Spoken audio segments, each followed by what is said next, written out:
በጣም የምወዳቸውን ሶስት እህቶቼን አጣው ግን መሰበር ያስጠላል።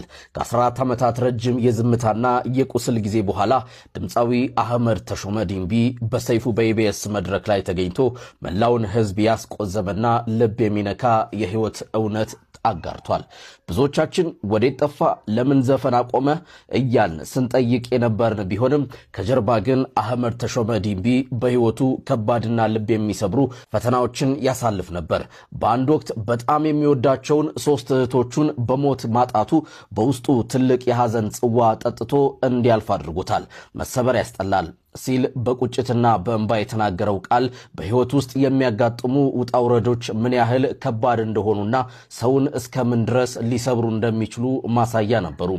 ነገር ግን በዚህ ሁሉ መራር ሐዘንና የህይወት ፈተና ውስጥ እንኳን አህመድ ተሾመ በውስጡ ያለውን መንፈሳዊ ሰላም ሳያጣ ጥበቡን ጠብቆ መዝለቅ ችሏል። በውስጣችሁ ሰላም ከሌለ በውጭ ምንም አይነት ሰላም ሊኖር አይችልም በሚለው መርሁ የገጠሙትን የህይወት አውሎ ንፋሶች በትዕግስትና በጽናት አልፎታል።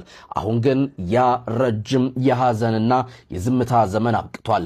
አህመድ ተሾመ ጊዜ አይሄድም የተሰኘውን ጥራቱን የጠበቀና በጥበብ የበሰለ አዲስ አልበሙን ይዞ ወደ መድረክ ተመልሷል። ይህ አልበም ለ14 ዓመታት በታገሱትና በናፈቁት አድናቂዎቹ የተበረከተ የጥበብ ስጦታ ነው።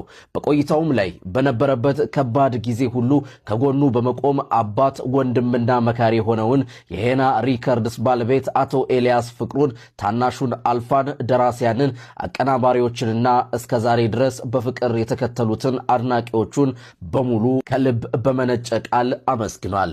እውነተኛ ጥበብ በፈተና እሳት ውስጥ አልፋ ይበልጥ ትደምቃለች። የቆሰለ ልብም በጥበብ ይፈወሳል። ስለ አህመድ ተሾመ ወይም ዲምቢ ምን አስተያየት አላችሁ? መልካም ጊዜ።